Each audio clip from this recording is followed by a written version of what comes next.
morning, friends of the channel. Hi, are you heading off on holiday then? Yes. This weather? Yes. Do you like it? It's nice and cool. So, we've had a beautiful August, you've been colouring loads, and this tutorial, which is for next week, we're recording it nice and easy, fresh and breezy. It's going to be inspired by a style that I think is very light, suitable for a country house, a city flat, or even a beach house. We'll be using the new sugar dust and pure sand, and we'll be making something very light and fresh, but always starting with instructions on how to fix issues. For instance, you can already see quite clearly here that the paint is peeling, and there are other problems, like this nasty stain here, which we're hoping will come off with the sander. We'll start by discussing the care needed to paint furniture. It would be easy to say, get some stripper, apply it, or if things go wrong, just paint over everything. No, that's not how we do things.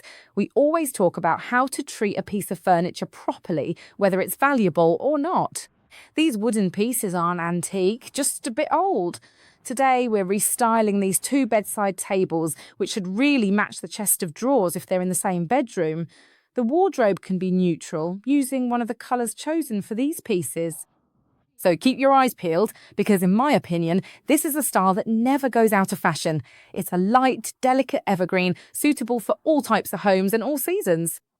Shall we start? Let's start. Let's hope they like it at this point. I've talked it up so much. Let's go.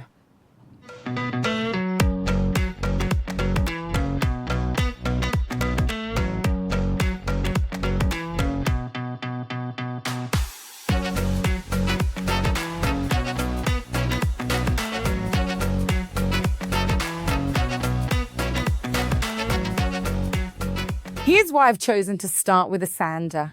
Lots of you say to me, I haven't got a sander, do I have to do it by hand? Well, a proper restyling, done the right way, requires some equipment that you'll need to buy. You know, I've been telling you for years, get a good sander, not because I want you to spend money, but because it has spare parts and because, inevitably, the work done with a sander that's just a nasty, very mechanical, plastic, hard, rigid plate is absolutely not comparable to the work done by a quality machine, even a basic one. I have a very good Makita sander in front of you, a very good one. XGT Random Orbital is incredible with the various speed settings. It even has the battery on the side. See, Emma's holding it for me. A very powerful 40V battery. I can even sand for 2 hours straight here without it running out, can't I? Connected with a hose to my vacuum cleaner so I don't make even a gram of dust. This is the kind of equipment you buy if you're a carpenter, if you're a professional restyler, or if you make a lot of furniture. I don't think it's worth buying if you're just doing up a couple of bedside tables. But Makita has some really good products, a very good classic rectangular corded sander. It costs about €100. You can also find it on the Magic Paint website, and it's an excellent product that guarantees you what over the years? Consistency. Because it even has all interchangeable parts. The base plate, little bolts, little screws. You can basically always find it like new. You can swap out the parts and always have a new product. So why did Elisa choose to work with the sander today? Blimey, Magic Paint produces a really good paint stricker. I agree with you. If this had come off with the paint stricker. You know, I always get annoyed, even at events, when you tell me, but the paint stripper doesn't. No, it's not that it doesn't work, it's that paint stripper strips paint. It can't remove epoxy finishes. It can't remove plastic finishes. Paint stripper removes paint for you. Is this paint? Of course, because if you notice, it's flaking. It's a thin paint that has stained and is flaking, so this part will definitely come off with sanding. But would it come off with a paint stripper? Of course, it's simple paint that unfortunately is flaking. Why is it flaking? Because these pieces of furniture have probably had wet things on them. It's seeped in, the wood moves, expands and contracts. It's probably flaked off over the years. I've decided to sand it down because, as you can see, there are lots of dark patches. Here's Pina bringing me the leg. It's tough today. It's just that it's raining, there's thunder outside, the dogs are scared, so it'll be like this. So that's how it is today. These ugly patches, as you can see, have obviously damaged the wood, and if you don't go a little bit deeper here and sand the wood down, you won't get rid of these ugly coloured patches. So the paint stripper would have done its job of removing the flake in paint here, but it obviously wouldn't have been able to remove the ink that's been soaked up by the wood. You can only remove that if you sand it properly. My sander, moreover being a random orbital one, sands in a very fine and subtle way, so I'm starting with 120 grit now. I'd always advise starting with 100 or 120 grit, nothing coarser, because otherwise if you use a rougher grit like an 80 or 40, you risk scratching it. Sometimes the wood is soft and you'll ruin it forever. I'm starting with a 120 and then I'll definitely go over it with a 220. Turn on the vacuum cleaner and off we go.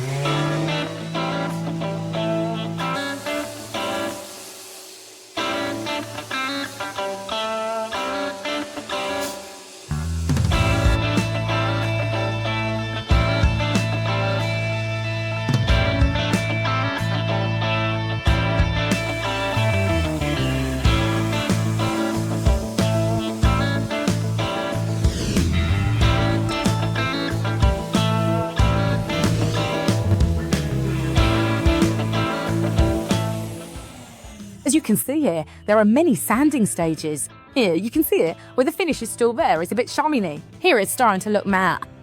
Here, there's a spot where you can see a bit of bleached wood, and then there's here, where you can see the proper colour of the wood. Often, when you're sanding, where do you stop? You stop here, where there's this white, woody look. And that's where the problem arises, because then you go and protect this wood with wax and say to me, Elisa, I sanded so much, really well, it was perfect, but it's ended up patchy. Why is that? It ends up patchy, guys, because that clear coat is still a finish they put under the stain to act as a base. So if you don't remove it, the wood won't absorb the wax or whatever else properly and it stays patchy. So remember, the reason the wood doesn't end up uniform and perfect is simply because you still need to sand it more, like this. See? It's still grey in some spots here. You can see it, it's not uniform, it's not consistent like it is here. It's still grey.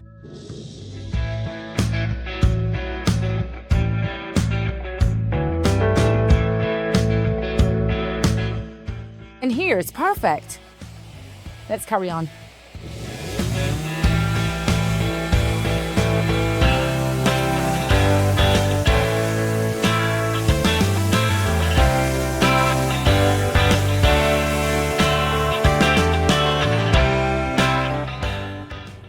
Be careful, as many of you might think this is solid wood. It isn't. How can we tell? We can tell by these lines, which are the seams of the veneer. So take care. If you go at the edge too forcefully or aggressively, you'll strip off the veneer, and underneath it's just chipboard. Watch out. I know bedside tables are heavy and I know they look like solid wood, but always check the back because 90% of the time the top surface has a chipboard core with this veneer on top. Besides, it's not that there's no wood, there is, but it's in the structure of the piece of furniture. Let's start by applying masking tape measure on the runners because we don't want to get them dirty. Here I have this recessed runner and here is the little edge that I don't want to paint. So to avoid any mess, I'll do this. And I'll protect the whole front panel. I'll obviously do this for all the drawers. I'll start by applying a nice thick first coat of sugar dust, the new powdery blue from Magic Paint. New because it's been changed. Until recently there was sugar paper, which unfortunately had a very deep, slightly baby blue component. So I wanted to modify it by removing that, and now, honestly, it's exactly the powder blue you'd expect when doing this kind of makeover. I'm using the Testa Quadra brush because it's the right size, in the sense that it's neither too big nor too small for the restyling I need to do today. It has a nice, stubby, square shape and allows me to get 100% good coverage. Like now, I'm using a crisscross brush stroke. So first horizontally, then smoothing it out vertically to get a perfect finish. Always remember that it's not bad if you can see the brush strokes. It's bad only if you can see ugly brush strokes. But if the brush strokes are nice, clean and organised, I dare say it's something to be proud of. Not a flaw at all, quite the opposite. I haven't protected the wood here, but I'm trying to be careful not to get paint on the edge. And that's that. Job done. Look at the incredible coverage I've already achieved with just one coat. The second coat is just a finishing touch. I'm just touching up these spots. Be careful. You must never, ever leave any dribs. That's very important. And even more importantly, after the first coat, you need to make sure there are no bits of wood colour left. Last thing, but by no means least, don't go over it again. Now, you've got an irresistible urge to do this, to go over it here, but don't do it because it's still drying here. It's in the drying phase. So if you do that, you'll lift it off. The legs, make sure they're painted well and always follow the shape of the leg. We make sure not to create any gaps or drips, and we do all this work. Now, I'll proceed with the drawers and the rest of the piece of furniture.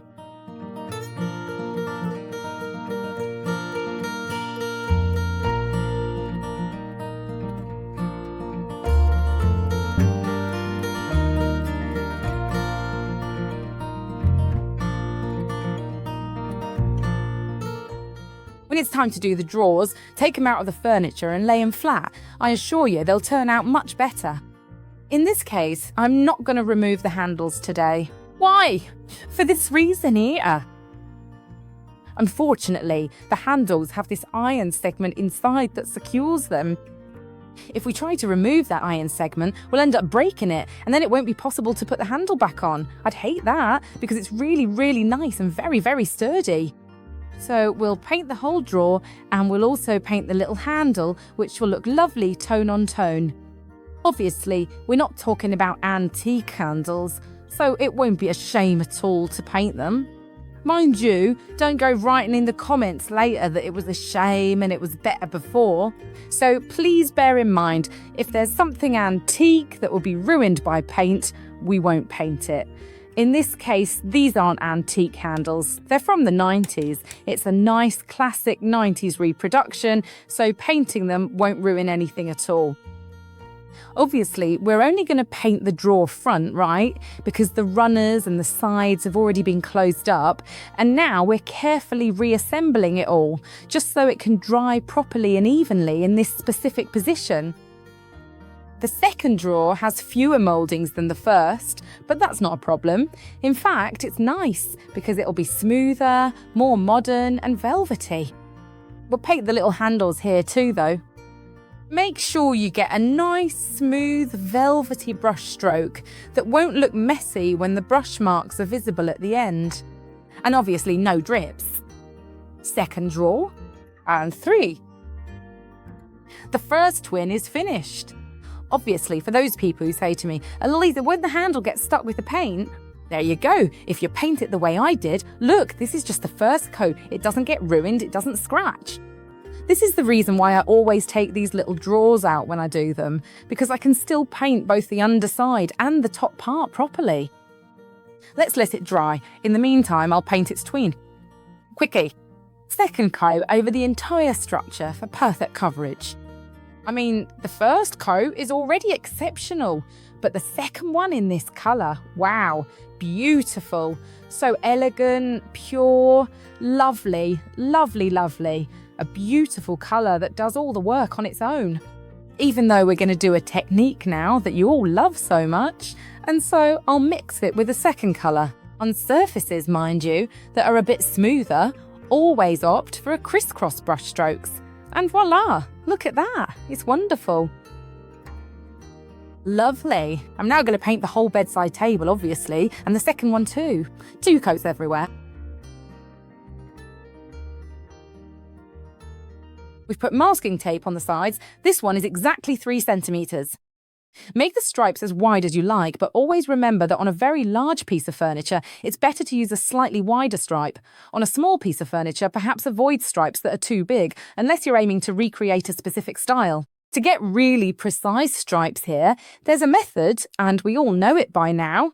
Use the base colour and paint it over the masking tape, like this. This will help you get really, really, really precise stripes. This is my method, and I assure you it works very well.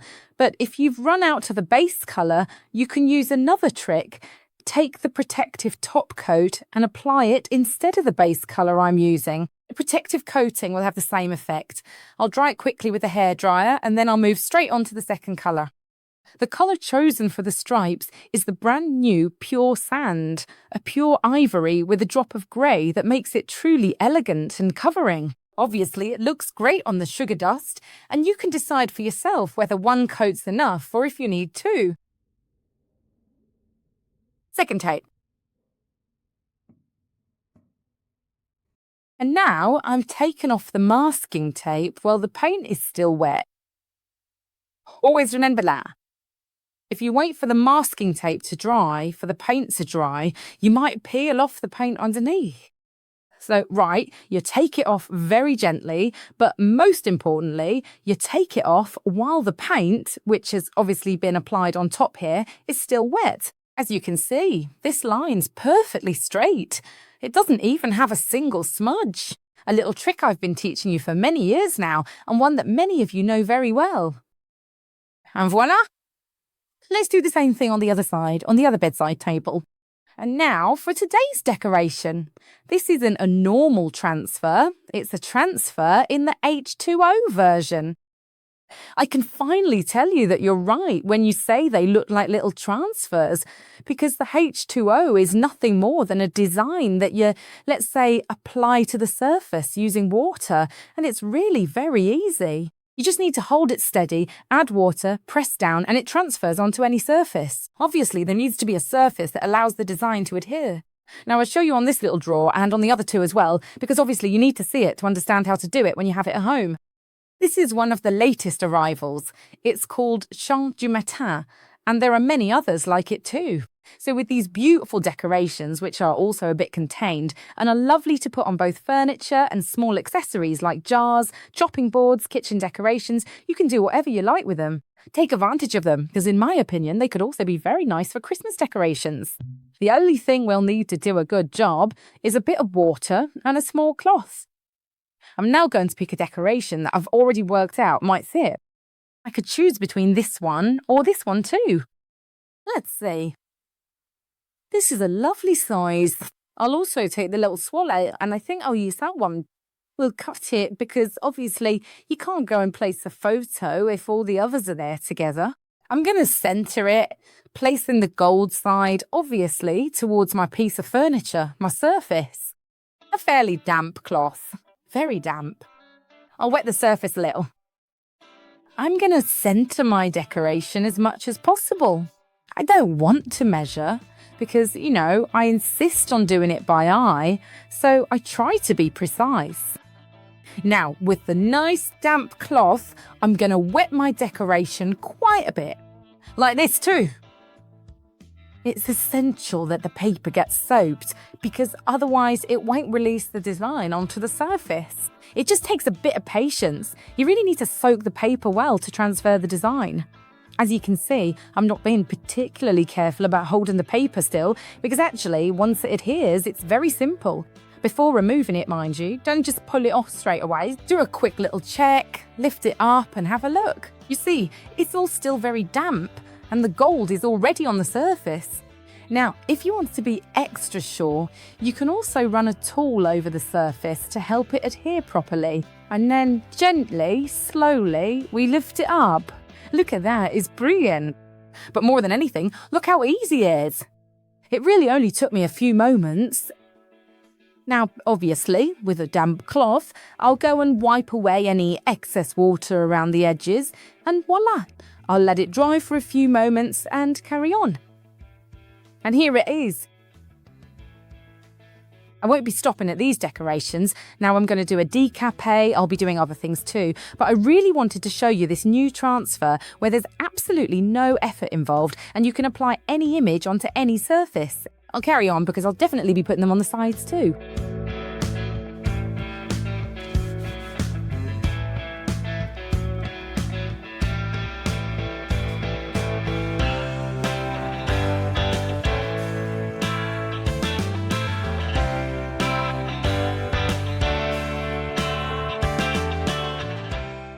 In some places, If you haven't wetted it enough yet, you'll find that you can also flatten it back down and obviously wet it a little more quite easily, with absolutely no effort at all.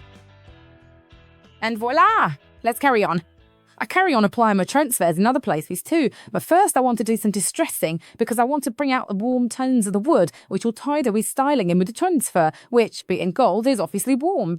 The sugar dust and pure sand are cooler, and I need to blend everything together.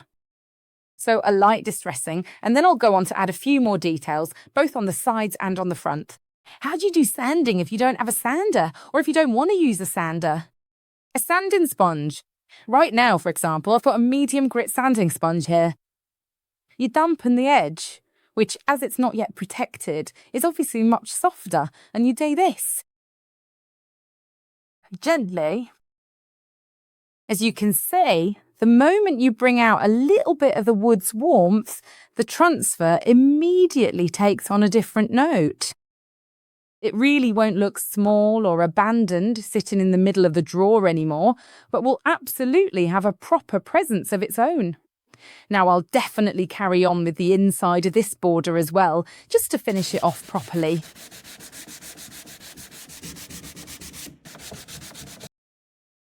Well, what does the rule say? One swallow doesn't make a summer.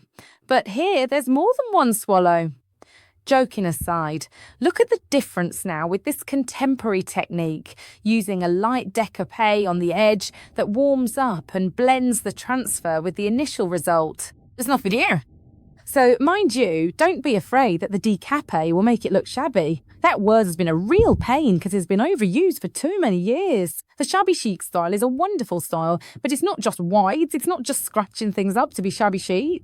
This is an absolutely beautiful style that is often, unfortunately, associated with just one technique, but that's not the case at all. Shabby chic can also simply be something antique, vintage, even black. The style isn't tied to a colour, but rather it's about how it's brought up to date within a whole setting. The entire room is shabby chic, not just one piece of furniture, all right? This is decapé, and it's a technique that gently wears down the edges and corners, giving it a more aged look. I'll carry on, but I won't deny that I'll be using my sander a lot because, I haven't got much patience. 120 grit sandpaper, motor on low, vacuum cleaner on.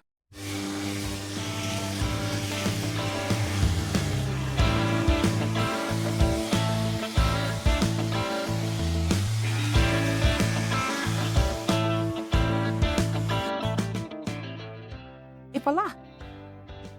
Let's carry on.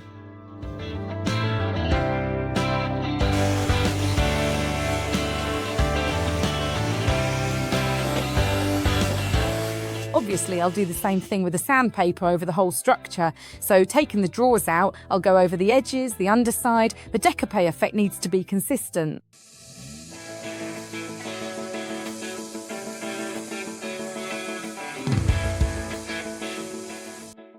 On this side, I've accentuated the decapé effect because I wanted our lines to fade out a bit in this spot. And as you can see, this washed out, slightly worn effect is really lovely.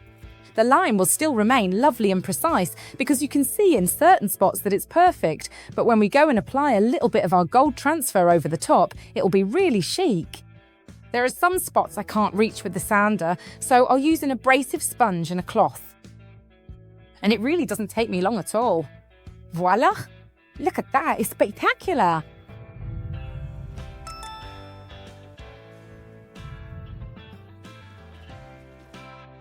Obviously, you can't do this kind of work with all paints. Some of them peel off. Wow! Beautiful! I always really love the transfer on lines. It has a very French perfumery vibe. Et voila! Let's let it dry. Before and after. I've already applied 2 coats of Satin Marron Glacé here because I want to achieve a matte finish. Like this, darker, like a darker wood. As you can see, this isn't wood. I've already explained that it's plywood that's been used to line the top section, but we can easily make it look beautiful, satisfying and noble to our eyes. So I've already diluted my Satin Marron glass with 20% water, and I'm grabbing a nice thick brush. Don't try to do this step using a thin brush, because here, in this case, the wood needs to absorb. It needs enough product spread over the surface to be soaked up by the wood. So it's essential to apply it with a brush that has a reservoir and releases more product than others. This is why you need to understand that depending on the material I'm treating, the brush must change. And the reasoning behind how the products are used must change too. It's not always the same. I'm now going to apply 2 coats of Marron Glacé here, again diluted by 20%, because I want to darken the wood, right? Obviously, if I only wanted to add a tint, 1 coat would be enough. And if I wanted a bit more protection, I'd apply a clear protective coating for the second layer instead of more Marron Glacé. Be careful, because as you can see, it dries quickly. Not because the product itself dries fast, but simply because it's being absorbed very rapidly by the wood on the piece of furniture. I'm going to smooth it over once more to make sure the product is spread evenly. I'm checking the sides to ensure there are no drips or runs, which, are always our main issue. And voila! I let it dry. I know they look just as dark to you, but remember that the first coat, once it dries, loses a bit of its intensity. So before deciding whether to apply 1 or 2 coats of Marron Glacé, wait for the first coat to dry at least. Let's see now how the surface of our furniture looks once it's protected. Remember that you can use both jasmine wax and Leggendaria wax. They are definitely different on the inside. One has an even higher percentage of carnauba and beeswax and is completely organic. It's amazing, a natural wax paraffin that offers even greater resistance, even on paint. So both work well on paint and wood, but it hydrates and nourishes natural wood even more. I'm loading up with a brush I only use for wax. Remember, a wax brush should be used for wax or restorator or oil. It's not for paint. And I'm going to protect it. Why are we so close? Because I want to show you how this beautiful gold H2O transfer looks with the wax finish, which tones it down slightly without, let's say, taking away its shine. An important thing you need to remember is that these transfers can be applied to anything, even ceramic jars if you like, for example. The colour obviously becomes more beautiful, deeper, more nourished, and even the part of the wood that shows through will look even more golden. The lovely thing about protecting a piece of furniture is just that, isn't it? It's natural quality. And as you can see, it will look very delicate and natural in its setting. Mind you, don't miss a single important spot, because the wax will preserve your furniture for many years to come. But obviously, you mustn't forget any spots that need protection. Look at this spot that isn't protected yet. See how much lighter it is compared to these ones that are already protected and look much more vibrant. Always look at your furniture against the light when you're protecting it, whether it's a liquid protective paint or wax, because it really helps you not to miss even the tiniest spot of protection. Now, obviously, I'll carry on with all the furniture and I'll show you them finished in a little while.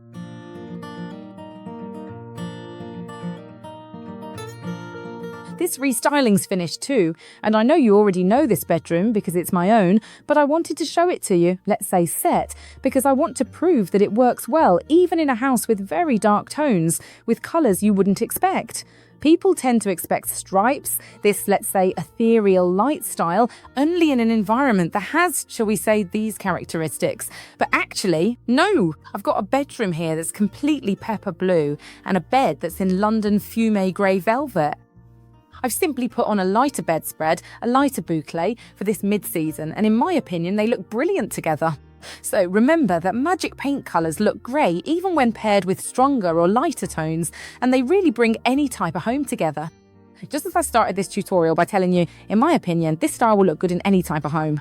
Do make sure to write in the comments if you liked it, and remember that these H2Os are truly exclusive. They've only just arrived. They're available in a gold version and there are also coloured ones. Have fun with them because there'll be no more hard work scrubbing. With just a little water you can make them stick anywhere, even on glass vases, ceramics, picture frames, windows, everywhere. Where can you find the products you've seen in this tutorial? On the magicpaint.it website and from authorised retailers that you can find on the magicpaint.it website. You won't find magic paint on Amazon or in DIY chains like Leroy Merlin. We're not there. Goodbye.